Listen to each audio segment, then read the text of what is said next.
Coach Golesh has a chance to make a big statement today. In the world full of podcasts, he's the undisputed heavyweight champion of hot takes, an Auburn sports homer, master of the boog, and message board legend. Get your buttons buttoned and your hats flattened because the Top Button Podcast is about to kick off. And you don't want to miss your courtside seat. Now, here's your host, Charlie Five. Yes, sir. We're back. It's another episode of the Top Button Podcast. I'm your host, Kyle Rush, a.k.a. Charlie Five, and we are ready to get after a happy daggum Friday. We made it through another week. We made it through a coaching change. We made it through signing day. But guess what? The recruiting news, the recruiting saga is not quite over yet.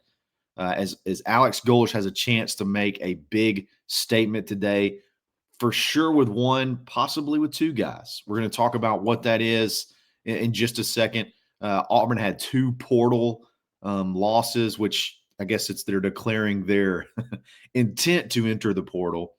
And then we're going to talk about portal outlook overall, like who are some of the big ones to watch out for, and then like what positions that Auburn really needs to go aggressively for in the portal. So let's just jump right in. Look, a lot of times new coaches, they don't get a chance to make a statement maybe up until the first game of their career at that particular school. But Alex Golesh has a chance today to make a big statement with Jase Matthews. And there's another one we'll talk about in just a second, but Jase Matthews is the big one. Look, Jase committed to Auburn earlier this fall, and he became quickly Auburn's top-rated recruit. And remember, Auburn was on him way back when he was just a lowly 3-star, and then he just continued to rise, continued to explode. But everybody that was quote-unquote on him, Auburn was on him early. Everybody that was quote-unquote on him is gone. So naturally, everything seems to be a little, you're unsure or maybe up in the air as far as what your status is with Jase Matthews. You lose him, it's not the end of the world. You can point to, obviously the turnover. He's only been here 4 days, and he hasn't had an opportunity to even meet Jase face to face. You do have your whole offensive staff, not your whole offensive staff, but the majority of your offensive staff sort of settled so they can all be in communication with him, but there can be nobody that you meet face to face with Jase. That rhymed. So everything that you do has to be done over the phone or text message or maybe even FaceTime or whatnot. So you're behind the 8 ball big time. And if there's anything that if there's anything that people are concerned about more, let me try to rephrase this. There's one thing that I think people, when you ask, if you did a poll across a bunch of people as far as what's their biggest concern when you bring a guy up from G5, it's always recruiting. I think the vast majority, it's always going to be recruiting. How are you able to go get the top guys? Because that is talent acquisition is another talent acquisition is the name of the game. And I know that it's different a little bit now because you can get players in different ways, but high school recruiting is still very important. And that's one thing, Alex Golesh loves is bringing in guys and homegrown stars, guys that you can develop over multiple years and have for a long period of time instead of these like really quick licks, out of the portal. So now that he's here and, you got Jase on the horizon, he's hearing from LSU, he's hearing from Ole Miss. LSU under Brian Kelly dropped his offer after he injured his knee. Well, Lane hung in there. when Lane was at Ole Miss with Jase. Now Lane's at LSU. LSU's going to be a big factor in this one. And now so is Ole Miss as well, because obviously that's home. And Ole Miss, even though it was under Lane, never stopped recruiting him. Now Derek Nix may be going back to Ole Miss. So he's going to be pulled in a lot of different directions. Like I said earlier, I don't think it's the end of the world. I don't think it's a sign of things to come if you don't get Jase. But if you do, when Jase was already sort of wavering a little bit on the direction of this offense and the direction of the way things were going with Hugh, you got to imagine the Auburn taste in his mouth isn't that great, if that makes sense. So to be able to be hired, turn it around, and get this kid signed today, I think would send a statement that, hey, we're here to play. We're here to play. We're serious, and we can go get, the best of the best, and we can lock in the best of the best with very little time to get it done. So that announcement is at 2 p.m. There's a lot of confidence on all sides. There's confidence on Auburn's side. He's got relationships, even though it's not with Golesh, there's relationships with a lot of the support staff people that are still here. He's been to Auburn a ton. I think he was here for the Iron Bowl. Like, a lot of stuff is pulling in Auburn's direction, but he also has that relationship with Lane, and then he has the relationship with people at Ole Miss. So even though you've had a coaching change, there's still some familiarity with Auburn. And I think Auburn has a fair amount of confidence going into the announcement today at 2:00. So you pull that one off, and you feel really good. There's another one out there that's interesting to me. And I got my eye on this one. And I don't exactly know his announcement time, but Auburn was in on Trenton Henderson. He was the big-time edge out of Pensacola. I think it's Catholic, maybe. Earlier this year and into the summer, and honestly, people thought maybe he would commit. Like, maybe you could get him to Pine Forest. Maybe you could get him to, go ahead and commit. And he never did. And he actually ended up committing and signing, or not committing and signing. He committed to LSU. But that was under Brian Kelly. Now, you would think, well, Lane's obviously going to have a lot more buzz. He should sign, and it'd be no big deal. But, they just recently lost their defensive coordinator, Blake Baker. Blake Baker to the Tulane head coaching job. So LSU's without a defensive coordinator. And then Auburn obviously announced that they're retaining DJ Durkin. So you're talking about a guy who's, a top 100 player that hasn't signed yet, that Auburn is pushing aggressively to try to get a chance to sneak in there late and see if they can get a flip.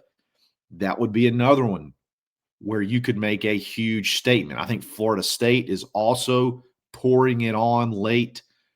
So that could be a LSU, Auburn, Florida State battle. If somehow you win that one and Jase today, it would be hard not to say that, Alex Golesh won big time in the very, very short period of time. A lot of wins, in a very, very short period of time. Now, there's possibly a scenario where you don't get either.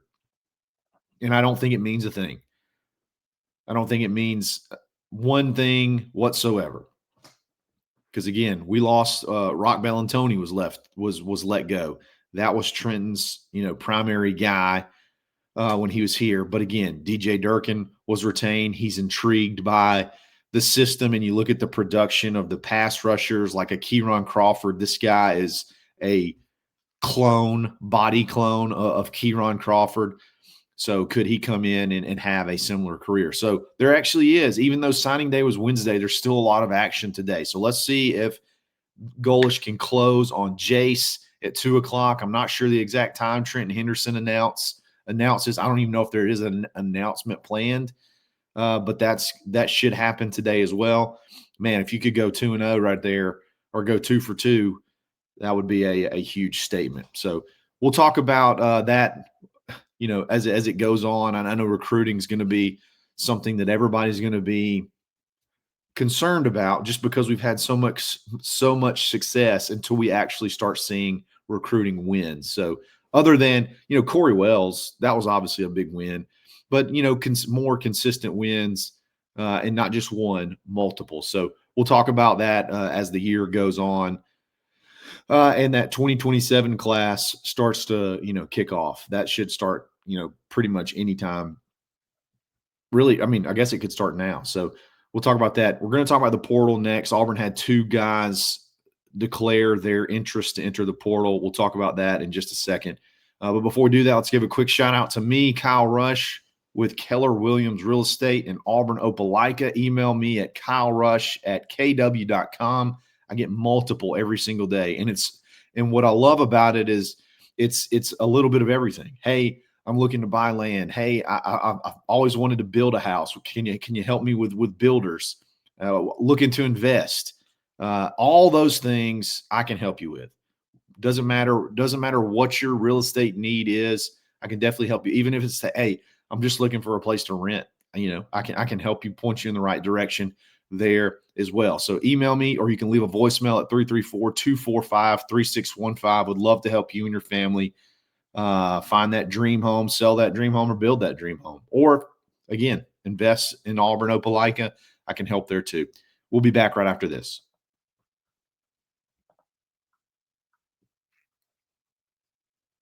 Two guys yesterday announced they will enter the portal. One a little bit more significant than the other as far as potential impact. Ryan Strader. I still don't know how to pronounce that first name. He is the transfer last year from Miami of Ohio. He has announced that he's going to go into the portal. And I'm going to say that one hurts a little bit. He didn't play a ton, okay? But it's always good to have quality depth. Now, there's a ton of young guys. There are a ton of young guys that can play, okay? Like there's guys like Blake Woodby and multiple others that are still young that we will depend on at corner, okay? You may want to go find maybe one more in the portal to add. If you drop one, you might want to add one. But he was a guy that I thought, man, if you really got in a pinch, you could use him and he'd be pretty solid. You saw Rayshon Pleasant kind of sneak into grabbing more snaps, and when that happened, Strader obviously it took away from even more of his production. But he was a great guy to just have in that room. He was very physical. I think he made Auburn better. I think he made Auburn better on those those one-on-one drills against the receivers. I think he's a big physical dude that when he and Cam would battle, they would have wars. Like they would have one-on-one wars. So he's going to find a good spot, I believe. And I think he could have been a good player, but that room from the top end was pretty solid, and they played a lot of snaps. So there wasn't a ton of really room, and I'm not 1,000% sure that the system really fit what he was good at. So understandable that he would want to hit the road and see some different options. So good luck to him. I really liked him I really liked him as a player. I liked him as another dude in that defensive back room. But he came here from Miami of Ohio. When you transfer up, you can be looking for a check, but you want to get on the field too. And he's got very limited time left. So I really think he'll probably land at a pretty solid spot. So good luck to him. But he will enter the portal. Antonio Coleman, he's lived a life in just a couple of years, man. He's lived a full life in just a couple of years. Look, that was a interesting recruitment out of high school. What did he flip? 4 times? Committed to Auburn, flip to Alabama, or did he commit to Alabama, flip to Auburn, committed to Alabama, flip to Auburn? That's what it was, I think. I think that's right. Or did he do it more? I lost count. It was multiple times. He was committed to he flipped. I feel like he flipped to Auburn twice. I know he committed to Auburn twice. But he gets here, had a little bit of trouble in high school as well, got here, and I think he actually lost weight. And he was recruited to be an interior guy, and he was so explosive in high school. I can remember there was a game, and it may have been when Saraland played. Maybe they played Lipscomb Academy, and maybe Deuce Knight was a quarterback. This was several years ago. Ryan Williams may have only been like a junior. And Antonio Coleman was dominant. He was the best player on the field. And I can remember talking with several people. I'm like, look, I love Ryan Williams and I'd love to have him, but I want that kid right there. That kid is a stud. And I remember him going to Alabama and being, like, dang, they're going to get a really good player, and then getting excited when you get him. And then when the whole flip-flopping stuff happened, I was like, oh boy, I don't know about this one. He came in and he never remotely got close to playing time. And I don't know that if this wasn't a mutual decision.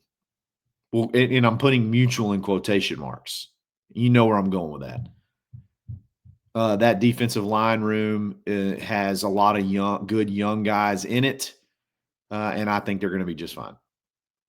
So good luck to Antonio Coleman. He was one that I would almost guarantee was going to portal. I didn't see him and Alex Golesh really jiving very much. I think Coleman was more of a marketing signee than somebody that was actually going to be you're counting on to be a legitimate player.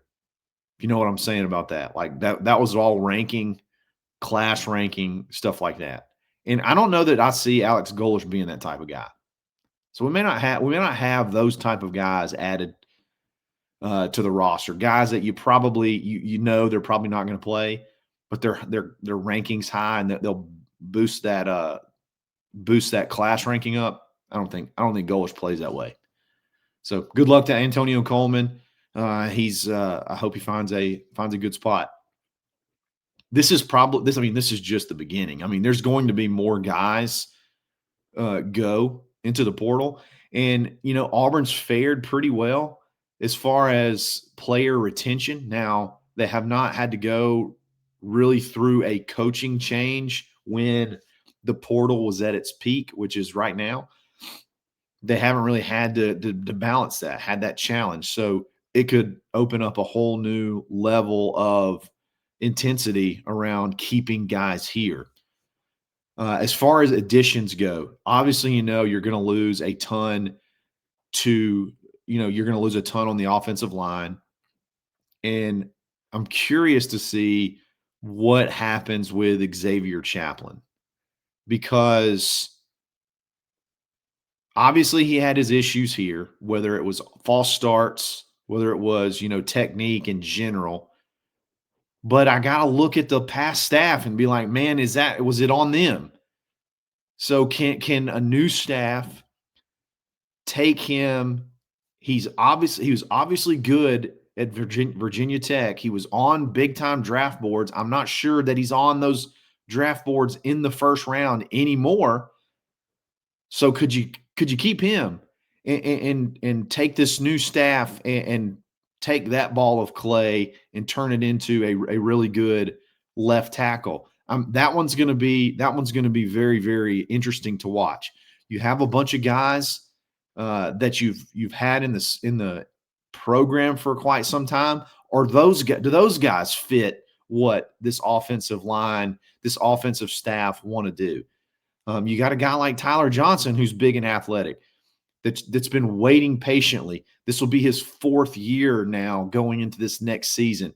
Can he crack into one of those tackle roles, or will he hit the portal? That offensive line has to be evaluated and maybe completely rebuilt. So that's one thing that we have had. It's been a pain point for many, many years. So this staff's going to have their hands full there. I think offensive line is going to be something that's going to be very, very interesting to watch. And then the wide receiver room. You saw Perry Thompson seemingly hinting he's probably going to go to LSU, which I think would be, whatever. If that happens, that's total. That it is what it is. But we'll see what happens there. But that's always been the talk. What happened? What's Cam Coleman going to do? What's Eric Singleton going to do? Is he going to go pro? Is he going to stay? What's Malcolm Simmons going to do? You saw what Malcolm did in the Iron Bowl. Probably earned himself a ton of money, either away or here at home. So no matter what, that game was big for his bank account. It's a little bit too early to know exactly what happens there. But like we saw yesterday, guys on the level of, Strader and the Antonio Colemans, guys that probably aren't going to crack into the rotation anytime soon or maybe don't really jive with what Golesh wants to do, I would imagine there's going to be a steady leak. And I would imagine there's going to be a fair amount of turnover. So just be prepared for that. It doesn't necessarily mean it's the end of the world. You can't add anybody right now. The only thing you can do is semi-lose them. You can't really lose them because they can't really go into the portal till January. So even if they announce they plan to enter the portal, you've got a chance to keep them if you want them. So I think these previous two, they're probably out of here. So we'll see what happens. Guys, it's going to be a bumpy, fun, exciting, sad, and angry ride probably over the next, December 5th. So we got what? There's 31 days in December. So that would be 28 days until the portal opens. It's going to be crazy. And we got a couple of position coaches left to be filled. So there's a lot of stuff going on in December. And then obviously we got Christmas. So that's fun too. Guys, I really appreciate it. Thanks for listening. We'll be back again soon. It's another episode of the Top Button Podcast. Stay button. Thanks for listening and drive home safely.